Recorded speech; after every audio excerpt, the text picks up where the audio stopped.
Now, a few of you may recognize yourselves in this photo, but actually it's only just a year, nearly a year ago that we were all stood in the playground doing carols and readings and coming together as a community. And it's fair to say, I think we all appreciate that a lot has happened in that time. It's been an interesting journey for all of us in our personal lives, in our work lives, in the learning to be educators for our children for half a year lives. I just want to say thank you. Thank you to the parents. Thank you to the children. And a big thank you to the staff. Right, it's been a big old journey for everybody.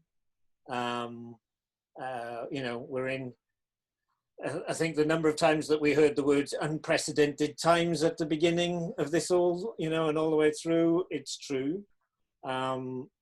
We hope that we've got a number of things right along the way. There is a saying which is never waste a good crisis, and I hope that we'll actually show you some of the work that we've been doing, even during COVID, to continue on our school improvement journey over the last 6 months or so. With that, I guess we've come back to school. And I think the whole process in the main has been incredibly smooth.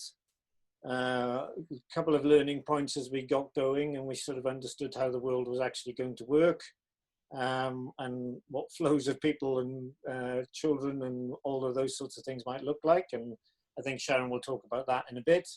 And we also, we've been into what's called the catch-up curriculum.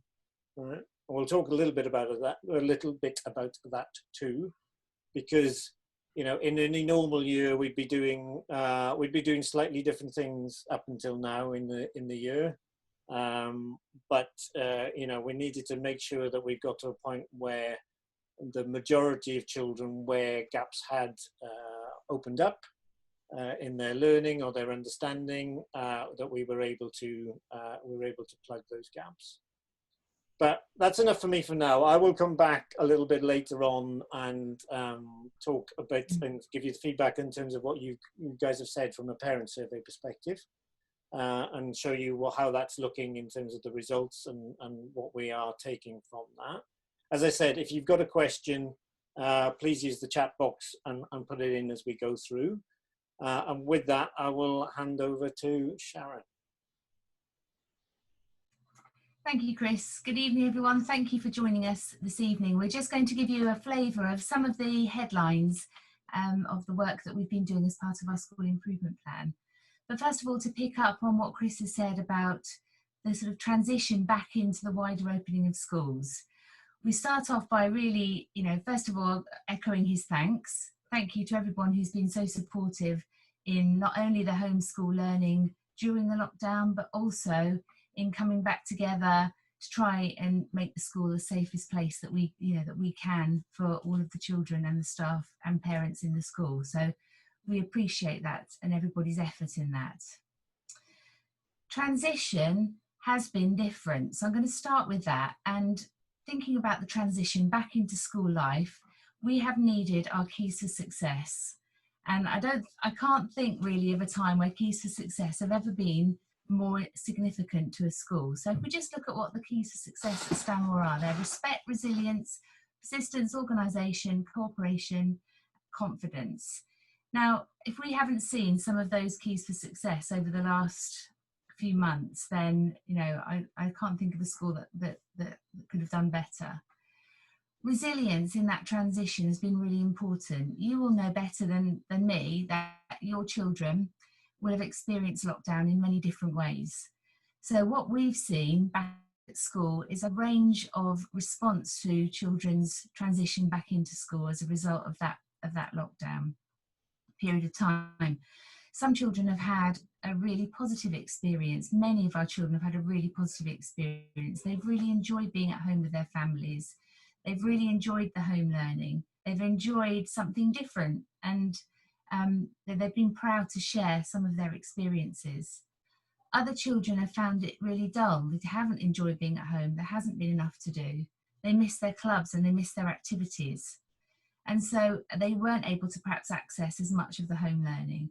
So what we've had to do is transition a whole group of children, a whole school back in, and try and bring together their experiences and set them back on the path to just ordinary school life.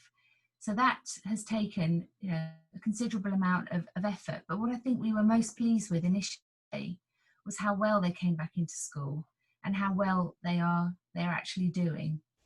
So really pleased with that.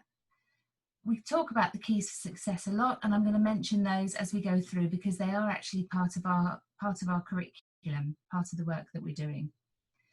Two other parts of our transition where we really needed those keys for success are some of the year groups that have been most affected. So I'm just going to mention those at the beginning of this presentation. They are really our year 1 and our year 3 children. They're the children that we have noticed as a year group have had the most significant disruption. And the reason for that is that transition from year R to year 1 is normally a really well-oiled machine that we would have been planning towards for some time, moving the children out of that early years foundation stage and the fantastic the continuous provision that Laura and Day and her team provide, and taking the children towards a more formal curriculum ready for that key stage 1 is something that happens over that summer term. So the catch-up curriculum for those children in last year's year R, current year 1, was really disrupted. And although they were back in school, they didn't have quite that same flow.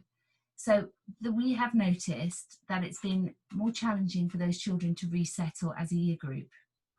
We thought about that in advance, and what we were able to do was think really carefully about the classroom organisation, the class organisation, which children would go into which of our mixed year groups, really thinking about their character and their readiness for learning and their learning behaviours, their keys for success, who could be more successful placed where.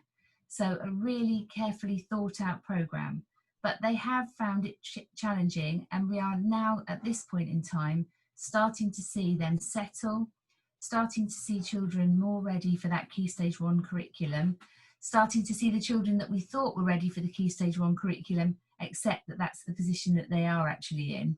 And things are really beginning to settle, but it has been quite difficult for that year group. The other year group where there's been more challenges for the same sorts of reasons is year 3. Again, normally quite a transition from Key Stage 1 to Key Stage 2 that we would have really been able to think through. Things like moving them around from one side of the playground to the other, giving them that sort of experience, moving into a different type of work ethic. All of that has just landed on them. Now, there are pros and cons of having mixed year groups, but one of the pros, a really big positive in our year 3-4, so in that lower Key Stage 2, is that those children in year 3 have been able to settle more quickly because they have been able to look to their older peers, the year 4s, who are already successful and integrated into Key Stage 2, and use them as role models. And that's been really positive. And actually that year group were able to settle more quickly than we expected. So catch-up curriculum has been not just about the learning, it's been about making sure that children have managed that successful transition. And for that, we've really relied on some of those keys for success, which have been well absorbed by them during last year. So pleased that we've done that work. If we just move to think about curriculum, so I've already mentioned the catch-up curriculum, and some of you may have questions about that. And in the parents' evening that is coming up, I expect you will want to talk to your class teachers about whether or not your child is on track for where they should be at the end of this year. Have they managed to catch up? What are their next steps? And so information is coming home to you just before that parents' evening meeting, where you will find out a little bit about how your child is doing in writing. So you'll see a piece of their writing. You will get to see their targets for the spring term, so you'll have an understanding of what they're working on at the moment. and you will then be able to have that in your hand when you talk to the class teacher about how are they doing. The catch-up curriculum, I'm going to start with that first, has been about making sure that some of the key objectives, the key learning objectives from the previous year were absorbed into the current year group objectives. So it wasn't about pressing the pause button on this year and just frantically trying to fit in everything from previous year, but it was about us highlighting the main objectives, the most important aspects of the term that they missed, and slotting that into our current curriculum. And we were fortunate in the sense that we made, as Chris said, I can't remember the exact words, but the good use of the crisis. We made really good use of our time, and we planned our curriculum really carefully. We were supported in that from the local authority. So we are part of Hampshire Local Authority. We work with advisors in English and maths, as do many schools in Hampshire, and they were able to help us plot out a step-up, catch-up curriculum, which has been really carefully designed. And we're working through that with the intention of being in a position where children should have caught up by the end of this term and be working in their current year group. So that's what we've been doing. How do we know what's happening there? We benchmarked all of the children when they came to us pretty quickly in the autumn term. We ran a set of tests, which you may have been aware of, and we just looked at standardised scores and who had unexpectedly fallen behind. And we took that from their previous data markers. So we were able to say who's on track, who do we know is already struggling and what support is in place for them, and who are the children who have dropped off track for whatever reason, who have just suddenly become off track. And we've really focused our attention on making sure that children are where they should be at this point in time. This week in school, it is our Milestone 1 data collection that runs as it would normally do for this time of year. So we've been able to look at assessment and think about teacher assessment, which your teachers will be talking to you about at parents' evening, and think about where children are in terms of their catch-up. So that part is been set out and we are busy working through it. Now in the background, more really exciting things have been happening, because in part of that time that we had during lockdown, all of the teachers really worked hard to develop a Stanmore curriculum for the future. Now that was a piece of work that had already begun before the COVID pandemic struck us, because Ofsted changed the criteria around their framework, and rightly, a really effective curriculum is now at the heart of the Ofsted agenda. So what they are looking for is that schools have a curriculum that is ambitious and that is designed to give all pupils, particularly disadvantaged pupils and those with special educational needs or disabilities, the knowledge and cultural capital that they need to succeed in life. Now those words are so powerful and inspiring. You know, the fact that we are going to give the children the knowledge and cultural capital that they need to succeed in life. So we set about making sure that we do exactly what we say on our tin. So we actually develop a curriculum that we really believe in. And we did that around our central aims. The aims of our curriculum are that our curriculum is purposeful, irresistible learning where children are inspired to thrive and everyone is the best that they can be. Now those sorts of words are really easy to throw around and really easy to say, and you'll see that on many school websites. But we have really worked, we are still on the journey of really working hard to make sure that what we are planning and delivering, so our curriculum intention, meets exactly what we say when we say those words, purposeful and irresistible learning. That's at the heart of our curriculum strategy. Around that strategy, we designed a Stanmore enrichment curriculum. So we thought really carefully, right back last September, as a whole staff, about what we would want for Stanmore children. What kind of experiences would we like to have? One of those experiences was all children to attend a residential at the end of year 6, and for us to actually be able to drop in an additional residential at the end of year 4. Now that's so important to us that despite the pandemic and the restrictions, we were still able to take every single one of our year 6 children to Stubbington for a full day's experience, which they all absolutely loved. Now that's really important, because not only do they get a fabulous day and they get to think about all sorts of different things other than just the normal school life, but that is part of their cultural capital, part of the developing and building on those keys to success, that they need to be successful people in life. Not only that, I've mentioned in the newsletter that their brothers and sisters said, my brother's in Stubbington, or my sister's in Stubbington today. And creating a history for children, creating a pathway of activities that they can look forward to, that they can anticipate, helps with that whole sense of belonging. And it gives them a history as a member of Stanmore School. And so that's what our enrichment curriculum is designed to do. So we have put things in there like making sure they have the opportunity to perform with a musical instrument, making sure they have the opportunity to visit a beach, to learn about road safety, to take part in a jobs fair, for example, to work for different charities to raise money. So those types of activities are part of what we want, the whole package.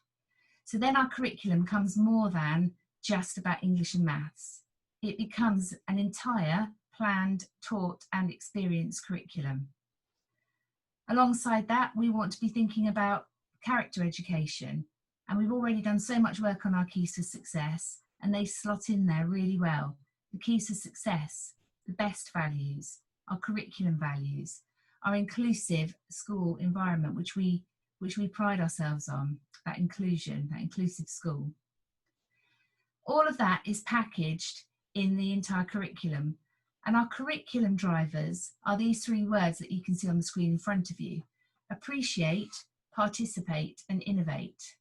And again, those words were chosen really carefully to design our curriculum. Appreciate was chosen because what we noticed about many children that we were working with was that they didn't always have the vocabulary to be able to fully engage with the learning, whether that was maths curriculum, science, history, geography. They didn't always have a vocabulary that had been developed and built on over time. We've introduced Tier 1, Tier 2 and Tier 3 vocabulary, and you might have noticed that on knowledge organisers that have been sent home. Tier 2 vocabulary is just choosing really powerful words to describe something, not just using it's a sunny day, or it's good, or it's fun, but choosing words that really express meaning. But Tier 3 words are specialist technical vocabulary, and that helps children to be able to really develop as learners and be able to fully engage in their curriculum. In addition to that, appreciate is about having the wow. It's really important to us that children have a sense of the wow factor. They feel that they enjoy something so much that their face lights up. And as parents, you will have seen that. And that's something that we at school really want to replicate. We don't want that feeling of, well, we're here so at school, so a few hours and we get to go home. We don't want a curriculum that says, do your English and maths and then you can do some fun stuff. We want to have a curriculum where the children get to fully engage in a range of different subjects, that broad and balanced curriculum. And that's what the participate's about.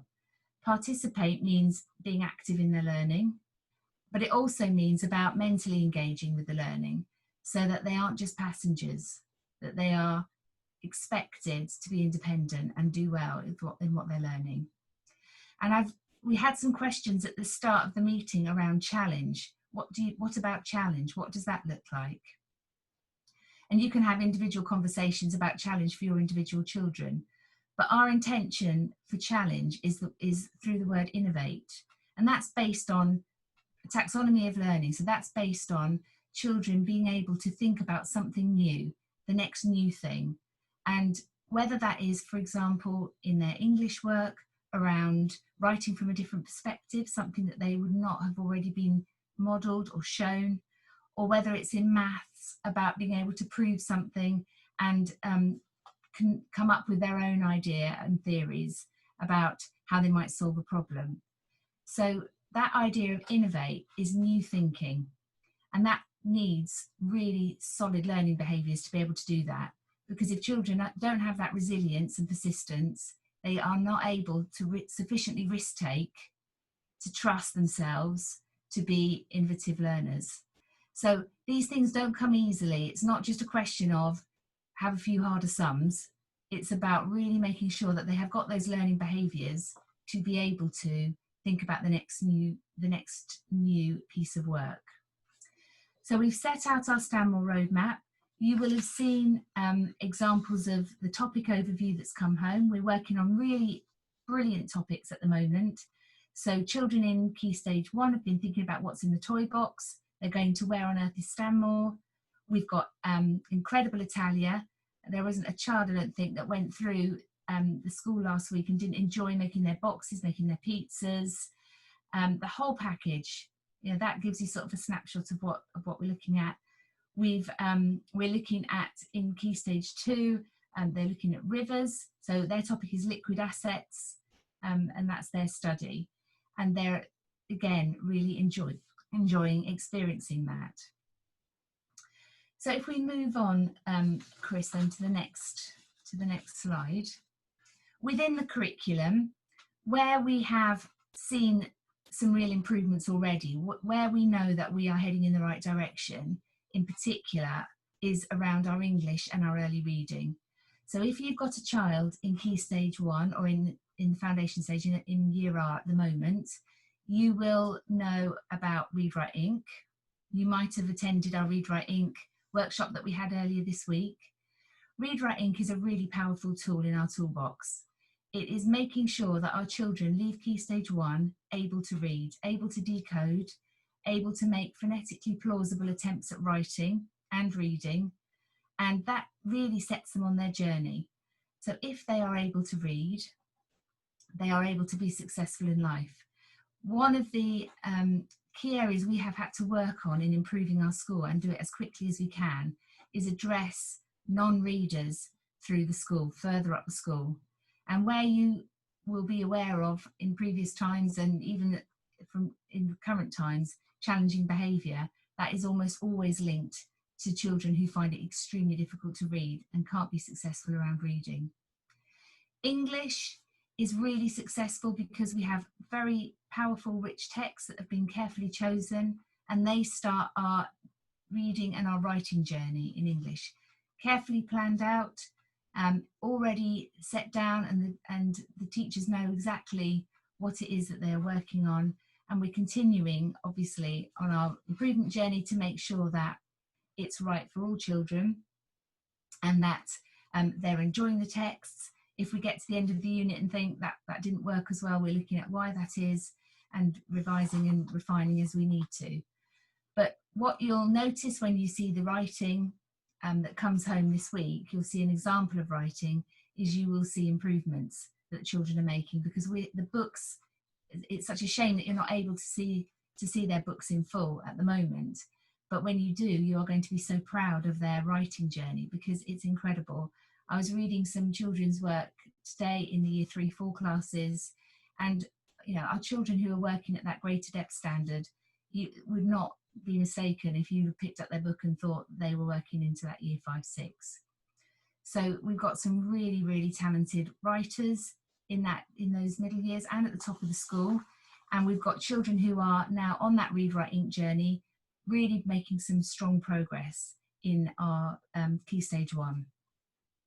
If we just move to the next slide, you can see that is where we are working for our visual representation in maths.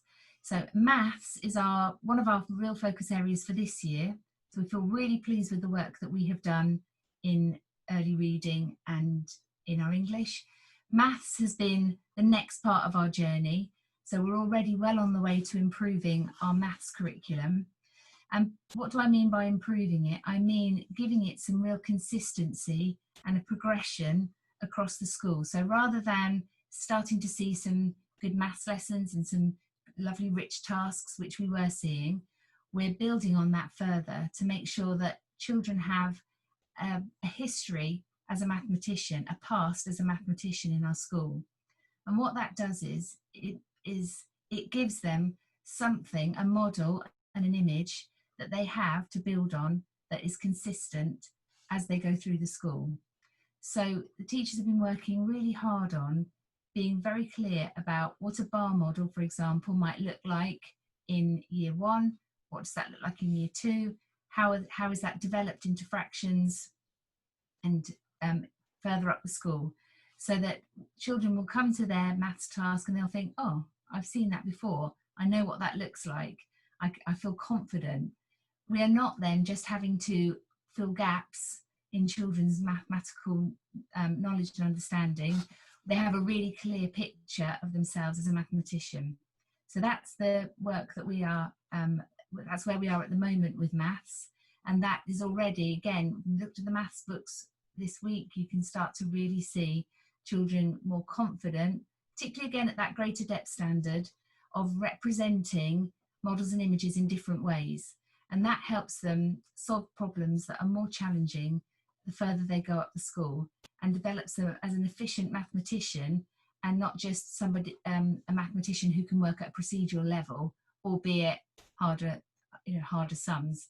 They're able to have that sort of core grounding of what it takes to be a mathematician that will set them up for further on in their academic life. So if we just move on.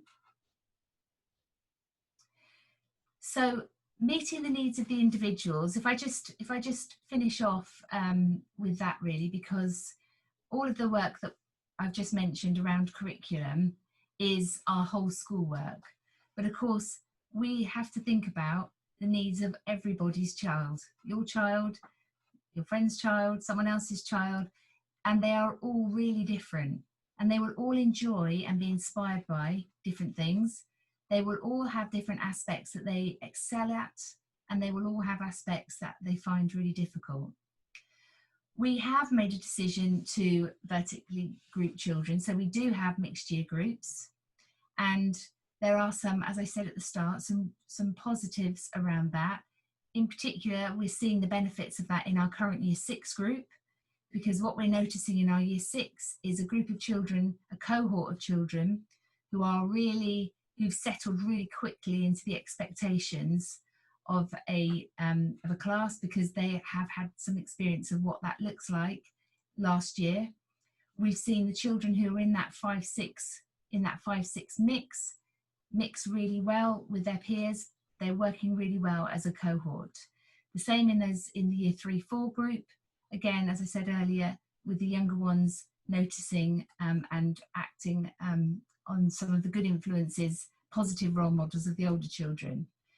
But meeting the needs of the individuals means that the teachers still plan for those high retaining children in the oldest year group. So our expectation of teachers is that they are planning to meet the needs of the children in the older year group. And then what they will do is they will scaffold the work for the younger children in their class. They will look carefully at the objectives that they don't maybe need to cover at this particular time, and they will not focus closely on those in the younger year group, because they know that in our recursive curriculum, they will come back to that at another time, and they will meet that again in the following year. So the work's the same. Everybody's doing fractions. In fact, pretty much the way the maths is structured, everybody in the whole school does the same maths at the same time, which is interesting around resourcing sometimes, but that's the way it works. But what the teachers are responsible for making sure that they are really clear about whether they are honing in on in the task design and in the introduction to the lesson, whether they're honing in on year 4 or year 3 objectives, or year 5 or year 6 objectives, and so on. So that's how the class structure works. We've also got children in our school with particular individual needs, maybe with special educational needs, and they have, maybe we're meeting those needs through the support of Mrs. Fenton, who's our inclusion lead, so that she might be working with individual class teachers on their personal learning plans. We have got some of our children who work in our Ready to Learn room, which is a really successful room, which enables children who have particular needs around social, emotional, and mental health to be ready to work in their classroom for some part of their day.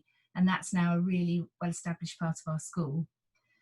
This year, and specifically for this year, we have an additional small Year 5-6 class.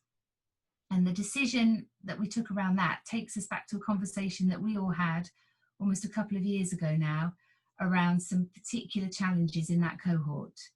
And as parents in that cohort, the Year 6 cohort will know, we have tried a number of different ways of meeting the needs of those individuals. And we worked really hard to make sure that this year the children in Year 6 got the absolute best possible deal that they could get as their final year in our school. And I believe that we are in a position at the moment where we've achieved as close to absolutely what we could have hoped for in the way that we've structured that year group. So that's something we're really proud of, and that I think sums up us as a really inclusive school.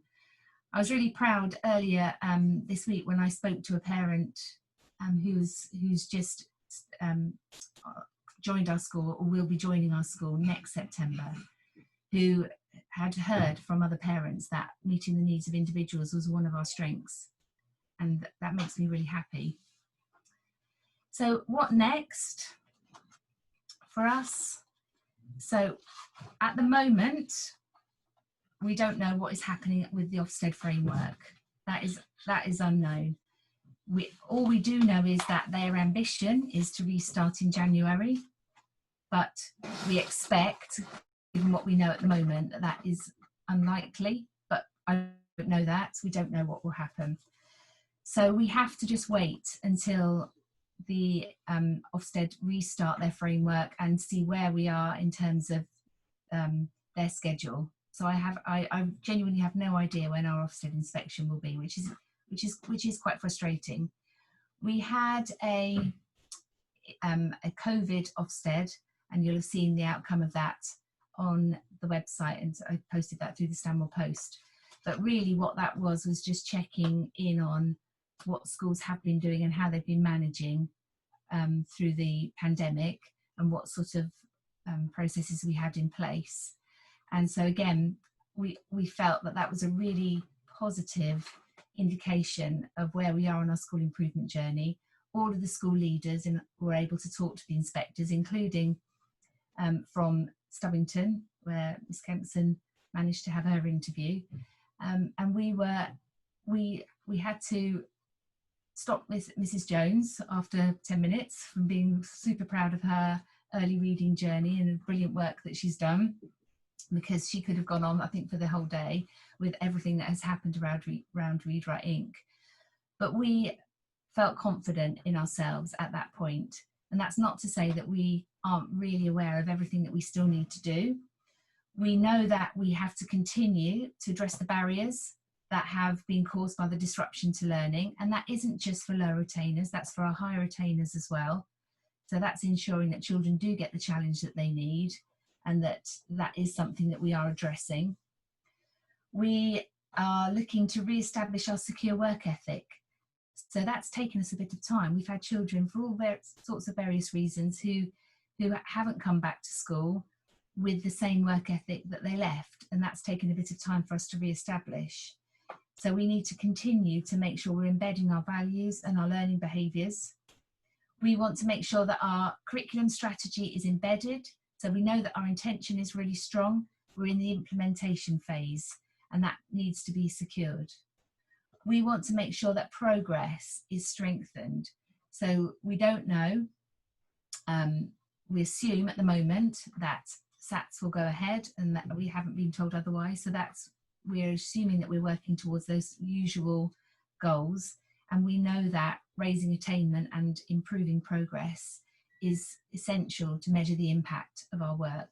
So we're continuing to focus really closely on knowing exactly where children are in their learning journey. Teaching and learning needs to be responsive and adaptive because it has to meet that curriculum deficit. We're working hard. We've got 2 new teachers in school. They're being well supported. We're making sure that we're getting that teaching and learning as consistent as we can, but that's part of our improvement journey. And then we will continue to work on making sure that children feel safe and that they can thrive in our school. So that's what's next for us in terms of our school improvement plan. And I'm sure that Chris will want to either pick up on any questions or add anything at this point. Thank you. Thanks, Sharon. So I wanted to cover briefly for the next 10 minutes the sort of feedback from the parent survey. So where we've set out our strategy as governors over the last two years in particular, we've put a strategy in place which gets us to the 100th anniversary of the founding of the school. So that gets us into the back end of next year. And what we've been doing with that is looking for improvements, as Sharon has said, in terms of the teaching, of the learning, the outcomes. Unfortunately, we can't measure the outcomes from last year because of the COVID position, right? But we know that those did improve last year from our internal assessments on them. That we get back to good from an Ofsted perspective, but we also canvass effectively parents, and at the same time as you parents were filling in your surveys, thank you very much for those that did. We were actually surveying the staff and understanding where they were in their journey. And we've actually, we kicked off for this year. We tried to do it last year, but obviously the COVID got in the way, as in last academic year, actually a systematic way of understanding how the pupils feel about the school. And it's really important that these the group of stakeholders that we have are a key part of us and our school and our improvement. So I actually wanted to just take you through what at this moment what the parent survey told us, because actually there's some real sort of good trends in here that I'm quite proud of. So the acid question in any situation is, would somebody recommend you? Right? You can see this in all sorts of business surveys, or when you buy something, right? How likely are you to recommend? But we ask a slightly harder question, which is, will you or would you? So there's only a yes or a no. There's no 0 to 10. There's no bits shilly-shallying in the middle. It's an either yes or a no, right? And as we get from this survey, we're now up at 92%, right? But what I want you to really focus on is the trend from the last 3 years, right? So you can see the green bars there. It's gone from 60% to 76% to 92%. And I know that actually, particularly at least one of the answers in the 8% was somebody who wanted to sit on the fence, right? Which was a case of, I wouldn't recommend it, I wouldn't not recommend it. What I would do is explain what the school's like and let them make their own decision, right? But as a trend, I'm very pleased with that trend. That shows an improving school, moving in the right direction, bringing this group of stakeholders with us. I was also really happy with the words that came back. So again, we asked you to kind of give us 3 words that you would describe the school with. And you know what? Really positive set of words. And which is actually quite nice, is when I look at those words, how they build into our values and what we are trying to be as a school. So it's really nice to get, those big, strong words reflecting back on us, what it is that we're trying to create in the school. So that, to me, gives us a really good measure that we are being somewhat successful in getting towards what we've set out as our vision for the school.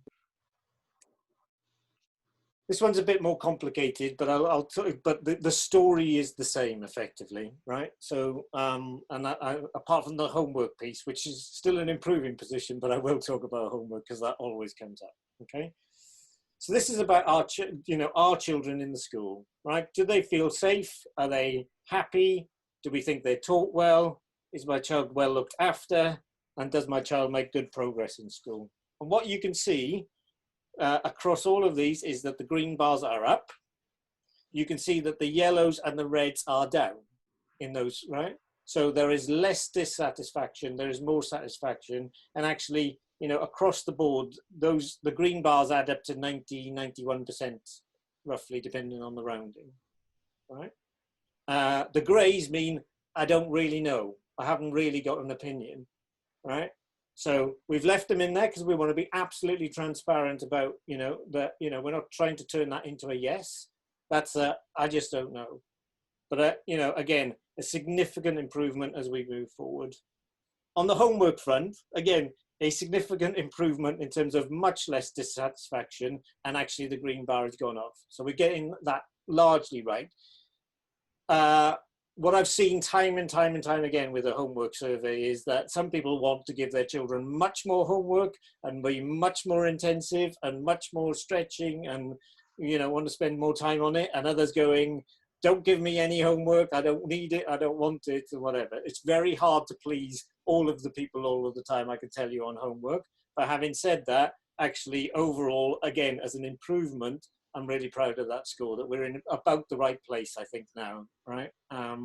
As we teach, still some tweakage to go as we move forward, but that's a pretty good place.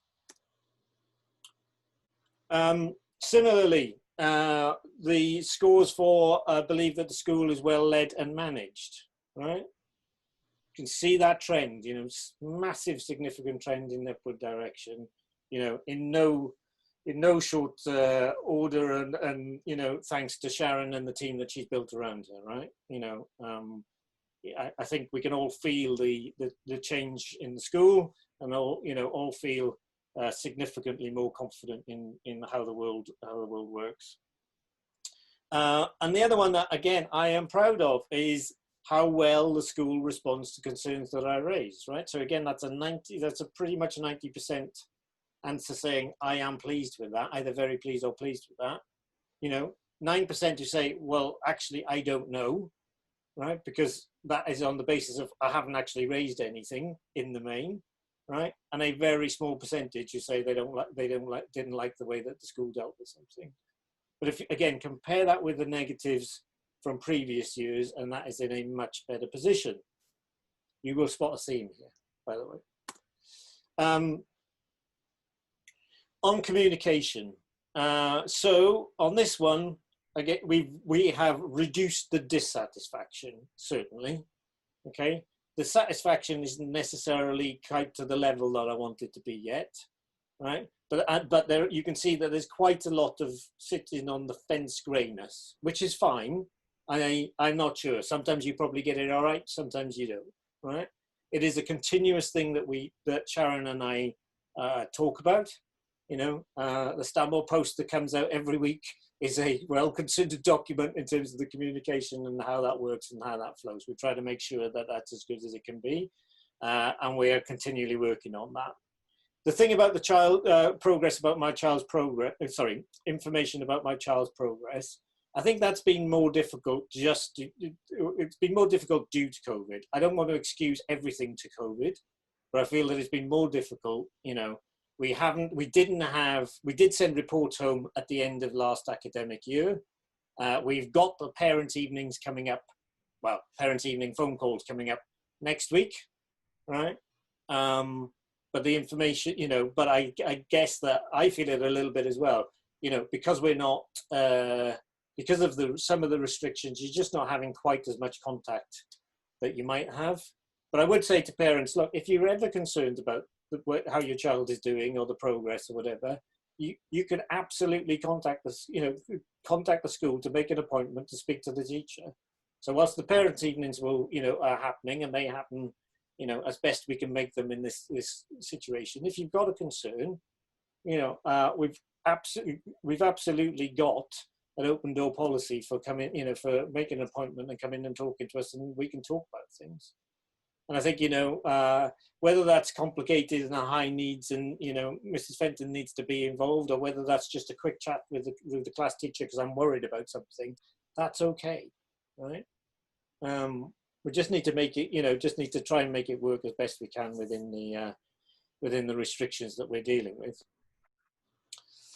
On behaviour and bullying, okay? So again, so the trend here is on the left-hand side is the well-behaved. Our children in Stanmore well-behaved.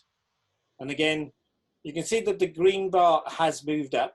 You can see that the yellow and red bars have significantly moved down, right? Still a chunk in the middle that are kind of either uncertain or don't know, right? It's with the processes that we've put in place in order to manage behaviour across the school, we believe those to be really quite, effective in the main. With the support that we give to children that have got additional needs, we've certainly sort of improved the overall experience for children across the school, right? We work on that every day. It's a continuous thing. It's not something that you necessarily ever get to the end of, but it is something that I think when Sharon and I talk about this, it's about, have we got a way of dealing with everything? Is something going to go wrong? Well, maybe sometimes, you can't legislate for every child's behavior on every single day, but have we got a way of dealing with it? Have we got a system? Have we got a support in place? Do we know what we're doing? Does everybody know how to deal with that? Well, then the answer to that is yes. So much more consistency there. On the bullying front, if any school tells you they don't have a bullying problem, then they are lying, okay? Bullying is something that happens, and we are open to the fact that it happens, and it can and maybe it happens in school. What we do, though, is we put in place a culture where we work with the children in terms of understanding what bullying is, understanding how to, what to do when that happens, how to report it, how to engage in getting help, right? So again, what you tend to see on this, actually on the grey bars specifically for bullying, is a case of, I just haven't experienced it, right? So what you're really seeing here is, a good 50%, 50, nearly 60% going, yes, it's dealt with well, or I believe it to be dealt with well. There's nearly 40% that are going, actually, I just don't know. And then there's a few at the top who are not so sure. Okay. Again, it's an ongoing journey. We continually work on it. It is anti-bullying week this week. There's a number of things that are going on continuously to kind of raise the bar and make sure that we are clear that we don't tolerate it, because we don't, and that we're actually making sure that the children feel safe and know what to do. And whilst I'm not sharing with you tonight the results of the pupil survey, when I looked at those results in terms of feeling I feel safe in school and I know what to do in terms of going to an adult if I need help or if something like that is happening, those scores were phenomenally high. So the children actually know what's going on and what to do, right? Which I feel more confident with. And then this is the last one on this piece, which is where we struggled. And again, back to the COVID piece, right? So we had put in place a brilliant after-school club, where people, childcare, preschool breakfast club that was working really well, and the numbers were going up. We had all of the extracurricular clubs happening after school. Okay, there was questions: could we do more? Can we have football in year 1 as well as in year 6? But actually, we had a really good provision, and COVID has just slapped us across the face for all of that, right? So we're really sorry. It is painful. I get it. It's painful for it's painful for all of us in terms of trying to make that work. We have put the breakfast club in place. Actually, it's not being used that much. So if you do need to use the breakfast club, please use it, and please let people know that it is there. We have done that out of the school funds and school resources in order to give some capability of helping working parents. Right? And I am fully confident that as we get out of this, we can start to rebuild what that provision around the school day looks like. But right now, that's a bit of a problem for us. With the sport and the drama and the arts, well, actually, the curriculum that the children are getting is really good. So, you know, the sports curriculum, we have coaches coming in from R&R that they, you know, most of the children get to see at least on a weekly basis, developing skills, actually training in different drills. We did manage to have a football club for a few weeks before we've gone into lockdown too. Again, you know, we'll be working on that. We also had plans, as an example, Sharon had managed to get the Royal Shakespeare Company booked in to come to the school to do a Shakespeare play with the children, which we haven't been able to do, right? So, you know, all of these things, when we look at this, we're a little bit sad ourselves, because there's so many of that enriching things that we've tried to create, which we're just not able to do. And then on opportunities for play, what we've seen, so a couple of things. You will have noticed we have had to take down the play equipment in the playgrounds. Okay, that is because it was unsafe. We've been looking at it over the last few years, and it has become more and more unsafe as we've gone on. We've tried to do repairs, and we've actually said, okay, now we just need to take it out now, because we can't. You know, the situation that we're in with everything else that's going on, we can't afford for accidents and other things to be happening with the children. We're just not in that position. We are looking at what we can do to replace it, and we do have a legacy fund that was donated to us by an ex-head teacher, actually, from years and years ago, that we are looking at how we invest in order to think about what we can provide, but that won't happen instantaneously. So we know about it, we're on it. What we have seen, though, is the children playing in many more interesting ways, right? Actually, you know, without having the equipment, the innovation, the den building, the exploring of nature, the digging of holes, you know, all sorts of things that, you know, perhaps in a yesteryear we might have been doing ourselves, right? We're seeing those behaviours come out. So they went through a little bit of a patch of boredom, I think, Sharon, you'd be fair to say, but actually that creativity is really coming out. So whilst, you know, it may look a bit bare around the place, it's actually causing creativity within the children, which is quite an interesting thing to watch. So the last thing I wanted to talk about as a story of an improving school is that we're really excited that actually we are now in a position where we're not yet finalised, but we're getting really close to getting some new building work and new improvements going on across the school. So you will notice that there is building work going on outside the school with the properties being built on the land which used to be our dining room land. We managed to, after a number of years, sell that land through Hampshire County Council. And whilst we don't get all of the proceeds to the school, because it doesn't work like that, we have been able to secure a lump of that funding to come and help us to improve the school. So we will be doing a number of things with that. So these are illustrative purposes only at this moment in time, but just to give you a flavour of what's going on. So we're looking to build a new entrance to the school, which is much more accessible for everybody, right? So we're not climbing up steps in order to, you know, big long steps to try and get into the school. Much more open environment, and you know, an environment therefore that actually is much more welcoming into the school and provides us with some more facilities and allows us to rejig a number of the other rooms that we've already got in the school and repurpose them. We're also looking at, and we don't know how far we're going to get on this at the moment, but at least in the Key Stage 2 classrooms, replacing the very drafty, very old wooden doors, and actually getting some good thermal performance out of that, and a much more comfortable environment for the children. You'll have noticed in Key Stage 1, well, you might not have noticed, but we've actually spent a load of money getting each of the classrooms decorated, brought up to speed. So they are now looking a lot smarter. We're about to do the corridor in Key Stage 1. And actually we've now asked Sharon as of a week or two ago to go and have a look at the flooring in the classrooms in Key Stage 1, because now we've done the walls, the carpets are starting to look really tired. So you can see this whole improvement coming now. You know, yes, we've talked about the learning. I'm loving the attitudes and the feedback that we're getting. That's really good. But the investments that we're now starting to see that we're unlocking. And I'm hoping this building work there will be spades in the ground just before we get into the summer holidays this year. That's what we're hoping.